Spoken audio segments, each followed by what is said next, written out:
どうも皆さん、カイトです。独特の世界観のアドベンチャー OU をご存知でしょうか。こちらは2023年8月30日に Nintendo Switch、Steam でリリースされたゲームになります。早速新エンドまでクリアしたんですけど、雰囲気抜群の手書きアドベンチャーでしたね。徹底的に書き込まれたアートワークにキャラクターの不可思議さ、ストーリーに重点を置いたベースなど結構面白かったです。今回は OU という作品をできるだけコンパクトに紹介します。またこの動画では1回目のエンディング終了までの映像で構成されておりますのでご了承ください。では早速やっていきましょう。まず OU ってなんやねんって方いると思うんですけど、デベロッパーはルーム6と G モードで、パブリッシャーは夜風レーベルという組み合わせのピクチャレスアドベンチャーです。ピクチャレスって馴染みがない言葉なんですけど、美術用語で絵のような風景のアドベンチャーって意味ですね。主人公の OU が可愛いネズミちゃんサリーと出会い、奇妙な世界ウクロニアで物語が展開していきます。1万円の中を進みながら水面に飛び込んで次のエリアに行きます。OU は付箋を飛ばすことができ、重要箇所をチェックできることがあり、その対象の意味を調べたり、ルーコ進行でのひらめきを与えてくれたりもしますね。付箋の種類は豊富なんで、色々と使い分けも重要なんですよね。またポイントによっては捕食マニアになることもできるんで、うまいことパックンチョしましょう。基本的には OU を操作してサリーと一緒に謎を解き明かしていき、同じエリアを行ったり来たりしながらこの世界の真実を発見していきます。流れとしてはこんな感じ。次におすすめポイントになるんですけど、手書きアートワークによる世界観。このゲームに興味を持った方は間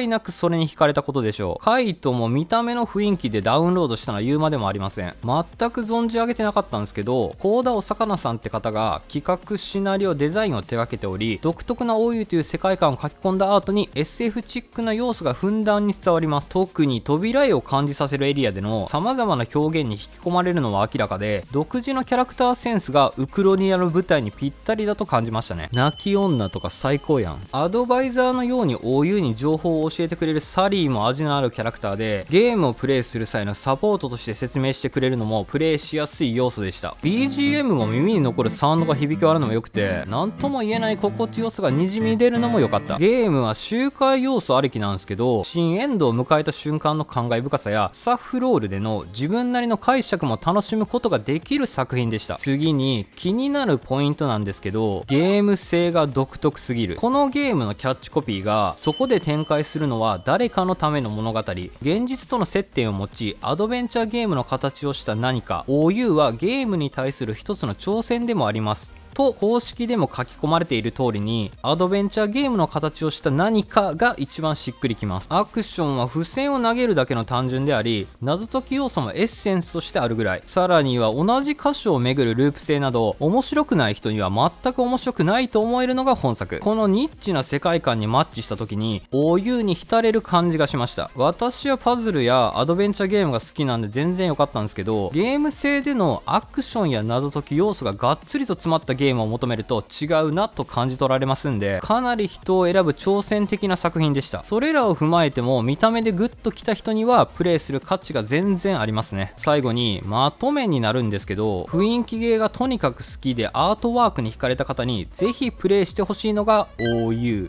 1周目のエンドを迎えた時に何のこっちゃと思いながら突然のスタッフロールに、2周目3周目で色々と理解する面白さ、 BGM が心地よいと思いながらもパックンチョしてからのサウンドオフ。この機会にぜひ OU という挑戦的な作品をプレイしてみませんか。きっと何とも言えない自分なりの考察をして最終的にこうやったんやろなって勝手に腑に落ちること間違いないですよ。このチャンネルではインディー作品を中心におすすめのゲームを一通りクリアして紹介しております。少しでも参考になった方がいればチャンネル登録や高評価をしていただけると幸いです。ではでは、